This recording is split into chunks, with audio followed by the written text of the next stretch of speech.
Desde que nos levantamos hasta que nos acostamos, todo eso que acaban de ver de nuestros viajes, los productos que consumimos, los impuestos que pagamos, prácticamente todo está marcado por nuestro régimen económico y fiscal. Mañana se cumplen 50 años desde su aprobación y hoy queremos recordar su importancia. Lo hacemos además con dos personas que saben mucho acerca de este instrumento. Antonio Viñuela, miembro de la Cátedra REF de la Universidad de Las Palmas de Gran Canaria. Muy buenos días. Buenos días, saludos. Y también nos acompaña, en este caso desde Gran Canaria, Alberto Cabré, presidente de la Fundación de Las Palmas. Buenos días. Hola, muy buenos días. Bueno, la primera pregunta sería ¿de qué manera ha cambiado Canarias o cuál ha sido la contribución del REF para Canarias? Bueno, yo casi creo que lo que habría que preguntarse es qué habría sido de nosotros sin el REF. Y es difícil saber dónde estaríamos, pero desde luego creo que estaríamos mucho peor. El REF, veía el resumen de las imágenes que han presentado antes y al final está en todo lo que hacemos todos los días, en lo que consumimos, en lo que trabajamos, en lo que viajamos, en la luz que encendemos cada mañana, y desde luego el REF ha contribuido y sigue haciéndolo poderosamente al bienestar de la sociedad canaria y de la economía canaria.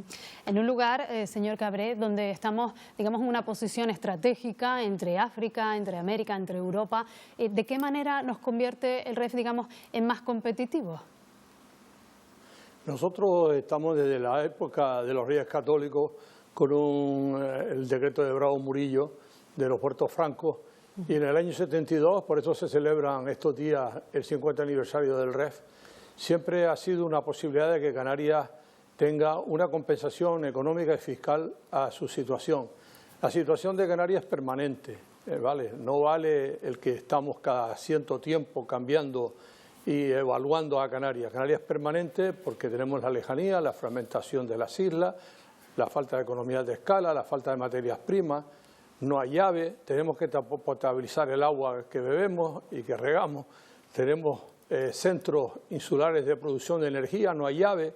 Todo eso ha constituido a lo largo de la historia una diferencia importante entre el territorio continental y Canarias.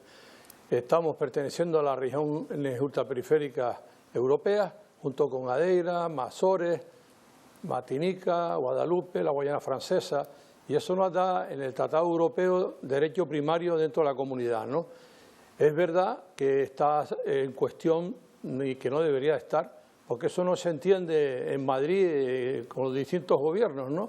Parece que en Canarias tenemos privilegios y aquí no hay privilegios. Aquí lo que hay que es compensar todos los déficits que hay que he comentado con anterioridad, ¿no? Por ejemplo, el REF hace que paguemos un 7% de IGIC en vez de un 21% de IVA, hace que navegar por Internet, por ejemplo, sea más barato aquí, también la importación de mercancías, etcétera. ¿Creen ustedes que necesitaría una modificación en estos momentos, adaptarse, digamos, a los nuevos tiempos? Sin duda, el REF en estos 50 años ha necesitado permanentemente su actualización porque la economía y la sociedad va cambiando. Y en este es un momento crucial, como decía mi compañero de entrevista de Alberto, porque en Madrid no terminan de entender que el REF es el instrumento básico para poder seguir avanzando en esta sociedad. Y este es un momento crucial. El REF, en esta situación de pandemia y la situación que estamos viviendo ahora de hiperinflación, la guerra, no está siendo lo suficientemente flexible para poder afrontar esas situaciones. No podemos aplicar las mismas normas que aplicábamos hace 5 años en una situación distinta y mucho menos hace 15 o hace 30. El REF tiene que actualizarse, tiene que adaptarse. Hay nuevos mercados, hay nuevas situaciones y tiene que adaptarse. Y el problema es que es muy difícil convencer donde al final se legisla, que es en Madrid, de esa necesidad. Y por ejemplo, señor Viñuela, ¿qué cambios haría usted ahora de manera más inminente? Pues desde luego hay que dotar al REF de seguridad jurídica, hay que pensar en cómo seguir atrayendo nuevos sectores que permitan crear empleo distinto del que hasta ahora hemos creado, que tenemos que seguir creando, y desde luego tenemos que pensar en medidas que están pensadas para afrontar, por ejemplo, la situación de hiperinflación en la que estamos viviendo ahora y que parece que vamos a vivir durante un cierto tiempo. Señor Cabré, el régimen económico y fiscal trata de compensar, lo decía usted hace un instante, esa situación en la que se encuentra Canarias de lejanía, de un archipiélago fragmentado, un territorio muy alejado del continente europeo. Por ejemplo, en lo que se refiere a los transportes, nosotros ahora mismo nos beneficiamos de un 75% de bonificación, así que pagar los billetes sea más barato. ¿Cree usted que podríamos aspirar a una bonificación mayor o esto, digamos, es una utopía? Bueno, yo creo que siempre hay que estar en relación con el coste y la distancia, ¿no? Ahora hay una reivindicación de los residentes canarios, por ejemplo, que están en Madrid trabajando, que muchos de ellos se han hecho residentes en Madrid, pues venir a Canarias les significa pagar el doble o el triple de sus propios familiares que viven aquí. Esa es una de las reivindicaciones, pero no solamente el transporte de las personas, el transporte de las mercancías también, entre Península y Canarias y entre las propias Islas Canarias.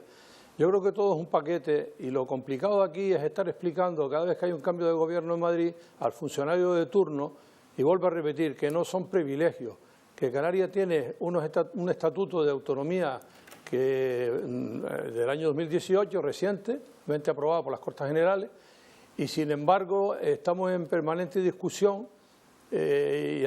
Mi compañero Viñuelas decía antes, con toda la razón, que es importante no solamente que haya leyes que definen nuestro régimen fiscal, sino que después reglamentos que los desarrollen. Ahí ha habido a lo largo del tiempo una inseguridad jurídica tremenda que ha dado fruto a muchas inspecciones y hay muchas interpretaciones por parte de la agencia tributaria de todo lo que es la reserva de inversiones, los plazos de dotación que hay, si hay COVID o no hay COVID, las normativas europeas cuando cambian el impuesto a sociedades que no tienen en cuenta la realidad canaria, las operaciones triangulares que se hacen con importaciones que se hacen de terceros países y van a terceros países porque tienen que tributar el impuesto a sociedades. Y esto es permanente, esta batalla dura del año 72. Yo la viví en persona en Bruselas, en Madrid, con el ministro Rato, con Aznar, con Coalición Canaria, que tenía afortunadamente en aquella época 4 diputados en Madrid, y era importante esa presencia política en Madrid porque Cataluña está muy bien, el País Vasco está muy bien, pero Canarias tiene su régimen económico fiscal y sus fueros canarios que hay que defender a toda costa. Y eso se está poniendo en cuestión, pues cada vez que hay un incidente o cada vez que hay una ley que influye, no se tiene en cuenta Canarias y hay que estar yendo a protestar, a decir, a argumentar.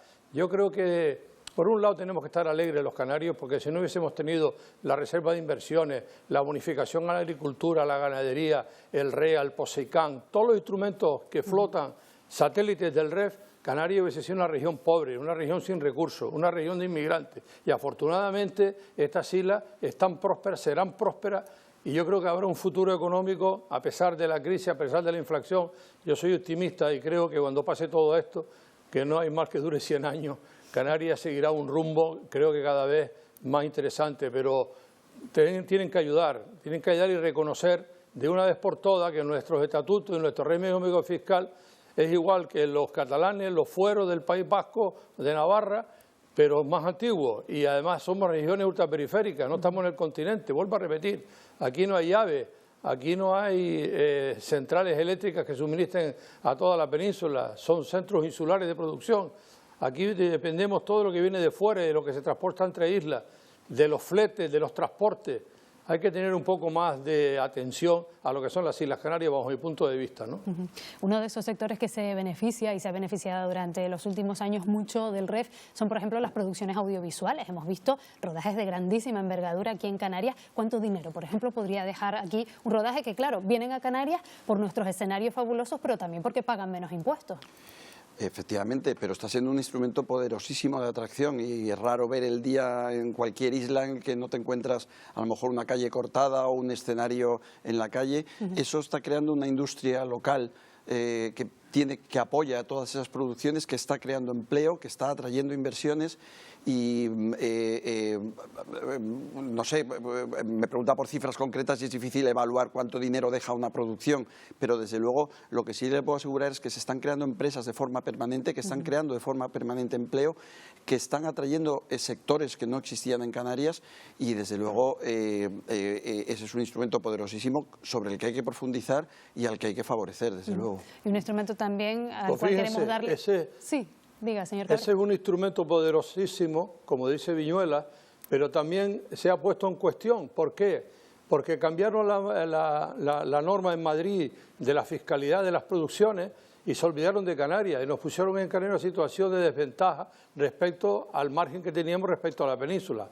Gracias a Dios hubo que ir al Congreso, hubo que protestar, al Ministerio de Hacienda, a la ministra de Hacienda y al final, después de 6 o 7 meses, se rectificó dándonos la razón, y afortunadamente tenemos un incentivo extraordinario de producción y de visita de todas las plataformas aquí a rodar en Canarias. Decía yo que es un instrumento poderosísimo que quizás no se termina de conocer del todo, por eso también desde Televisión Canaria queremos contribuir a su difusión y también con tertulias como esta queremos hacerlo. Muchísimas gracias a los dos, Alberto Cabré, Antonio Viñuela, muchísimas gracias por acompañarnos. Muchas gracias a ustedes.